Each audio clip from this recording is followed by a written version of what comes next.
Pertama dari Ustadz Gawat Darurat.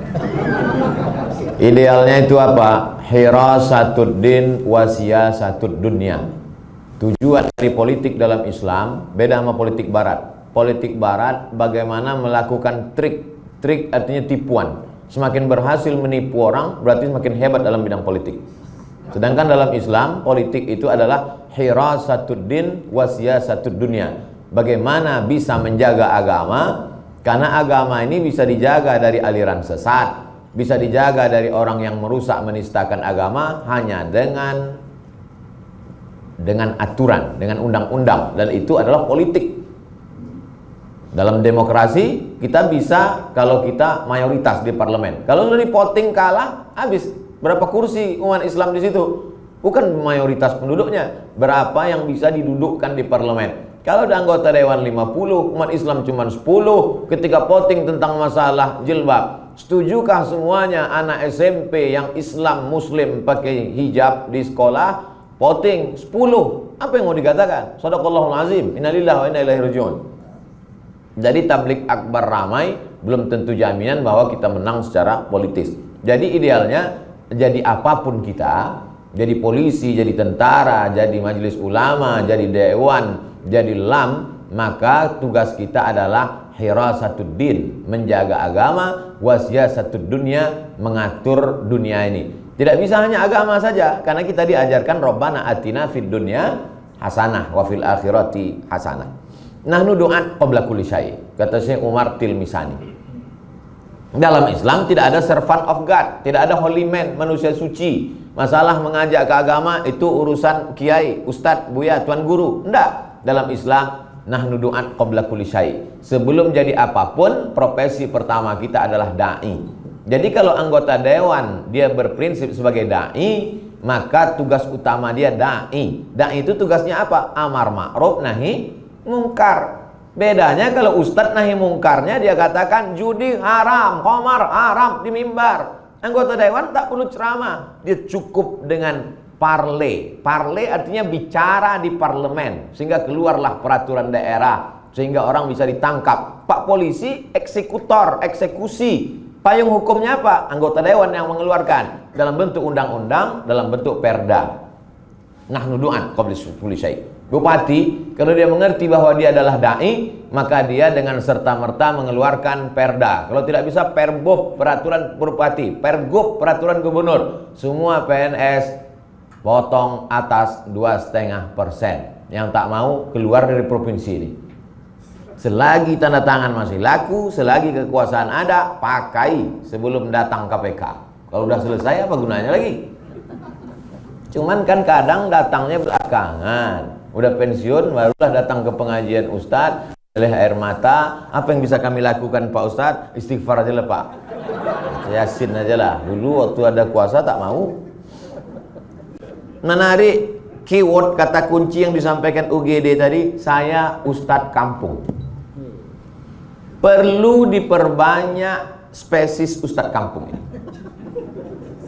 Sekarang Ustadz hadir di hotel, di seminar, tidak menyentuh grassroots Ustadz kampung. Kenapa dulu orang begitu dekat dengan ulama? Karena dulu Ustadz kampung. Orang kalau mau pindah rumah, siapa yang diajaknya ngusir hantu nyumbang tanah? Ustadz kampung, diajak tahlil, la ilaha illallah, hilang hantu-hantu semua. Kalau anaknya mau lahir, bini sudah mengarang 2 hari 2 malam, anak tak lahir-lahir, kemana orang minta air? Kau Ustadz kampung, datang dia minta air, tolonglah Buya bacakan air putih. Dibacakan Ustadz tuh, iza zulzilatil ardu zilzalaha wa akhrajatil ardu asqalaha. Lahir. Kalau anaknya mau nikah takut dia hujan, dimintanya tolonglah Buya, ini tenda udah ini, gulai udah masak, takut kami hujan. Kemana dia minta? Kau Ustadz kampung. Jadi masyarakat merasa terutang budi. Dulu anaknya payah lahir, Ustadz kampung. Dulu waktu dia mau pindah rumah, Ustadz kampung. Istrinya kerasukan, Ustadz kampung. Akhirnya sampai pada meminta pilihan politik. Kemana dia bertanya? Ustadz kampung. Maka spesies Ustadz kampung mesti diperbanyak. Ustadz Somad ini Ustadz apa? Ustadz hutan. Saya ini lebih parah dari Ustadz kampung lagi. Saya masuk ke suku Talang Mama, suku Akir, suku Laut, masuk ke dalam. Ada seorang sekda, tak perlu disebutkan nama daerahnya, menjaga kode etik jurnalistik. seminar di Jepang.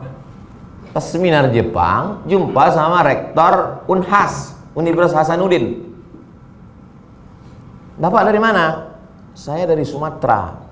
Bapak, saya dari Universitas Hasanuddin, rektor. Oh, kenal dengan Ustadz Somad. Bapak ini tak pernah datang ke pengajian Ustadz Somad. Cuman mau bilang tak kenal kan malu. Akhirnya kenal katanya. Pulang dicarinya lah saya. Ustadz, saya ketemu dengan rektor Unhas seminar di Jepang. Malu betul saya, belum pernah saya jumpa. Mau tak Ustadz ceramah kami undang di kabupaten? Saya bilang saya bukan Ustadz kabupaten. Saya ini Ustadz Utan. Kita telusuri dari mulai Sungai Kampar awal sampai ujung ke Penyalai. Kalau mau kasih saya jadwal. Dibuatlah subuh, duha, zuhur, asar, maghrib, isya, 7 pengajian sehari. Keluarkan nih peta sungai. Nanti berakhir ke Penyalai, Ustadz akan singgah sini, singgah ke yang tak pernah didatangi orang. Waktu mau ditandatangani sama wakil bupati, tengok, sanggup Ustadz. Kata saya, kita coba lupa. Nanti kalau sakit saya balik ganti Ustadz lain. 7 hari, 1 hari, 7 titik, selesai. Habis Penyalai. Jadi masyarakat mengenal saya sampai orang-orang. Kenapa? Karena Ustadz kampung. Jadi yang selama ini masih lagi menjadi Ustadz mengawang-awang, baliklah ke dasar. Berakar ke bawah, berpucuk ke atas. Sekarang banyak Ustadz ke bawah tak berakar, ke atas tak berpucuk. Akhirnya apa? Di tengah-tengah Ustadz enceng gondok. Ustadz kampung. Nah, sekarang baru masuk ke Ustadz Soleh Hamdun, pesantren At-Taubah. Pertanyaan tadi tentang Ustadz kampung, tapi bagaimana cara menjadi Ustadz kampung? Melalui Ustadz Soleh Hamdun. Anaknya kita ajar tajwid. Bagaimana huruf tha, bagaimana huruf a, bagaimana huruf kha. Pelatihan baca Al-Fatihah bersanad sampai ke Syekh Quraim Rajih, dari Syekh Quraim Rajih sampai ke Nabi Muhammad. Salah satu orang yang punya sanad ali, sanad yang tinggi. Arti sanad tinggi itu silsilah dia dengan ke Nabi tak terlalu panjang. Di dunia ini yang masih hidup sampai hari ini adalah Syekh Quraim Rajih. Jadi betapa senangnya orang tua ketika anaknya dapat sanad. Ya, aku tadi dari musola dapat sanad. Sanad itu apa ya? Ini nama aku ya. Dari mulai Nabi ya, Nabi Muhammad, Imam Hafiz Nafi sampai ke bawah Syekh Quraim Rajih, lalu kemudian Ustadz Soleh Hamdun, aku ya. Jadilah Fatihahku sampai ke Nabi ya. Menyentuh orang tuanya dari anaknya. Inilah maksud bermitra tadi. Jadi buah dari pertemuan kita hari ini, supaya IKADI ke depan membuat pelatihan guru-guru tahsin. Dibuat, dilatih, supaya nanti dia masuk ke pulau-pulau, ke semua sekolah, lalu kemudian guru-guru daftarkan anak Anda ke rumah Quran ini, maka dia akan hafal 2 juz, juz 29, juz 30 sebelum masuk SD. Hati siapa yang tak senang? Hati siapa yang tak bangga? Jadi orang kalau sudah terutang budi, kalau sudah tersentuh hatinya, semua dia kasih. Sentuhlah dia tepat di hatinya, dia akan jadi milikmu untuk selamanya. Jangan nanti kita perang baleho, tak jadi lagi. Jadi pintu masuknya untuk mendekati umat ini dari mana? Tahsin Quran. Dari mana? Dari pendidikan bahasa Arab. Baru kemudian ujung-ujungnya gol. Kalau udah bola tuh di depan tiang gawang, tak perlu disipak, dia embus saja gol. Anaknya diajar Quran, istrinya diajarkan pengajian ba'da asar tentang bagaimana taat kepada suami, menutup hijab dan lain sebagainya. Rumahnya didoakan, hantu jembalang tanahnya diusirkan, ada kena masuk jin diruqyahkan, dibantu dia. Lalu sampai kepada pilihan politik, datang dia bertanya, Ustadz, saya merasa udah terutang budi betul sama Ustadz. Ini tentang masalah pilihan nanti pilkada, pileg ini gimana Ustadz? Tak usah lah lagi aku kasih tahu, kau tahu sendiri aja lah itu dah. Kan nampak kalender gambar siapa itu kan. Jadi tak capek kita. 10 orang datang ke rumah dia menawarkan duit amplop, ada yang 100.000, ada yang 500.000, tak akan terpukau dengan itu. Dan kita ajarkan pula, datanglah Ustaz Somad ceramah tabligh akbar, ambil duitnya, jangan coblos orangnya, selesai. Tapi kalau tidak kita cerdaskan umat ini, maka ini saling kait mengait antara UGD dan Ustadz Soleh Hamdun. Mesti ada tindak lanjut yang real. Saya tak mau selesai ini jadi asap mengawang-awang IKADI yang sudah menggagas pertemuan ini. Maka ke depan pelatihan guru-guru tahfiz, pelatihan guru-guru bahasa Arab. Nanti bagian iklannya minta aja tuliskan kalimat, Ustadz ini kalimatnya tolong bacakan. Nanti baru kami buat videonya di Pekanbaru. Kepada seluruh anak-anak muda di Kepulauan Riau, segera daftarkan diri Anda ke nomor berikut ini, datang, akan disebar ke seluruh ini, bla bla bla bla. Jangan lupa subscribe, like, and share. Bagi-bagi tugas kita. Ada yang mempertahankan tiang gawang, ada yang menjadi striker penyerang, ada yang jadi back, ada yang jadi wasit. Jangan semuanya menjaga gawang. Siapa nanti penyerang? Jangan semuanya menyerang, nanti kebobolan. Tapi puncak dari kerjasama ini adalah meraih kemenangan supaya agama ini terjaga. Hirasatuddin wasiyasatud dunia. Wallahu a'lam. Pertama dari Ustadz Afrizal JPRMI. Pertama, strategi menyadarkan umat ini bagaimana? Kita punya yang namanya khutbah Jumat. Khutbah Jumat itu isinya tidak boleh khilafiyah, tapi isinya umum saja. Tidak mengajak kepada partai tertentu, mengajak kepada golongan tertentu, menyadarkan umat betapa kalau kita tidak melek politik, maka kita akan dipolitiki orang. Kalau kita tidak menggunakan suara kita, maka suara kita akan dimanfaatkan orang. Jadi bagaimana menggunakan kata-kata kalimat yang umum, singkat, padat, bermakna, tegas, memilih diksi yang mengena, sehingga pesan dakwah itu sampai, khutbah. Yang kedua, bahwa kita ada kajian-kajian. Ada kajian ibu-ibu ba'da asar, ada kajian bapak-bapak malam Jumat, ada kajian-kajian. Dimanfaatkan kajian-kajian ini untuk jadi tema-tema itu. Jangan lagi, betul, toharoh itu memang air suci mensucikan, darah haid, darah bisul, darah nifas, darah wiladah. Memang kalau tidak paham toharoh, sholatnya tidak sah. Tapi juga jangan lupa, di samping fikih ibadah, fikih muamalah, ada namanya fikih siyasah. Disebut juga dengan al-ahkam as-sultaniyah. Disebut juga dia dengan as-siyasah as-syar'iyah. Disebut juga dengan al-khilafah. Disebut juga dengan min fiqhid daulah. Itu adalah beberapa istilah, casingnya beda, yang substansi maknanya satu. Bagaimana umat Islam ini disadarkan. Jadi kalau selama ini talakti, pengajian di sana baca apa? Arba'in Nawawi. Pengajian di sana apa? Tafsir Jalalain. Pengajian di sana apa? Al-Ahkam As-Sultaniyah.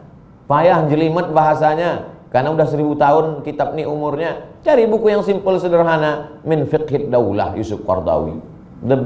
Lebih kontemporer dan bahasanya lebih sederhana. Jadi judulnya baca kitab juga. Judulnya halakoh, judulnya talaki, judulnya berjumpa dengan orang dengan kitab bersanad. Tapi isinya adalah kesadaran.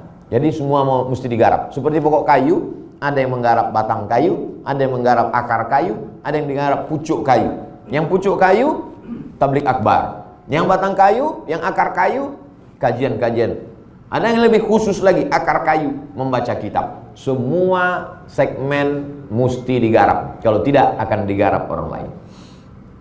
Yang kita khawatirkan akan digarap oleh semangka. Kulitnya hijau, isinya merah.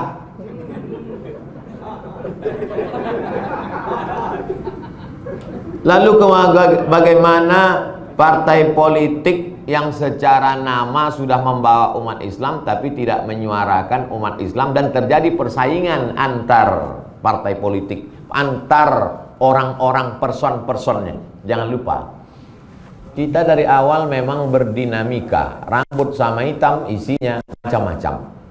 Perbedaan bahasa, perbedaan budaya, perbedaan cara bicara menjadi sebuah simfoni keindahan kalau ditata dengan baik. Makanya ada ungkapan ikhtilafu ummati rahmatun, bukan hadis Nabi. Kata Imam As-Suyuti, ada mungkin sanadnya tapi hilang, kata dia. Kalau hilang sanad Tidak ada sanadnya, la aslalahu. Tapi kata-kata indah bahwa perbedaan ini bisa menjadi rahmat. Ada seorang ulama namanya Syekh Abdul Halim Mahmud, dapat gelar doktor dari Sorbonne, Prancis. Jabatan terakhirnya Grand Syekh Azhar. Kata dia dalam buku biografinya, Alhamdulillah hazihi hayati. Hayati yang dia maksud hidupku, bukan hayati yang sama Zainuddin. Bahwa dalam Islam ini ada 3 aliran yang tak pernah bersatu. Yang pertama aliran tekstualis. Dia terlalu berpegang kepada teks Quran dan hadis, tidak mau interpretasi terlalu jauh. Yang kedua aliran akliyun, kontekstualis, lebih mengedepankan akal. Inilah golongan Mu'tazilah, Wasil bin Atta dan penerusnya. Yang satu nasyun, tekstualis. Yang satu akliyun, kaum rasionalis.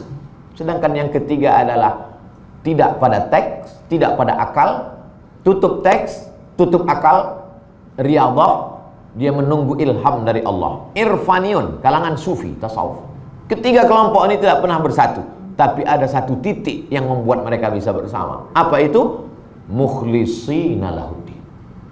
Makanya bisa kita lihat itu. Bagaimana seorang Buya Hamka yang Muhammadiyah bisa duduk bersama dengan Kiai Abdullah Syafi'i. Buya Hamka imam besar Masjid Al-Azhar Blok M, datang Kiai Abdullah Syafi'i yang Nahdlatul Ulama, kaum tua Syafi'iyah. Begitu Buya Hamka tahu ini mau datang, apa yang dilakukan Buya Hamka? Buat azan Jumat hari ini 2 kali karena Abdullah Syafi'i mau datang. Jadi orang akan ketemu pada titik mukhlisina lahuddin, tapi pada yang bersifat khilafiyah. Yang pula gara-gara ini sediakan khamar karena saya mau datang, sama-sama mabuk kita. Ini tak betul. Maksudnya yang masih pada koridor khilafiyah. Nata'awan fima tafaqna wa nata'adzar fima ikhtalafna. Pada perkara-perkara yang kita sepakati, mari kita beramal bersama. Tapi pada perkara-perkara yang kita berbeda pandangan, kita bekerja sama dalam yang kita nata'awan fima ikhtalafna. Ini dari ibu yang langsung, bukan berteori tentang berpolitik. Kesadaran untuk dipilih. Macam-macam menyindir saya nampak. Jadi ustadz-ustadz yang memang jago berargumentasi, saya secara pribadi untuk ceramah lantang, keras suara saya. Makanya Badan Amil Zakat Nasional menjadikan saya duta zakat, karena suara saya kuat, itu aja.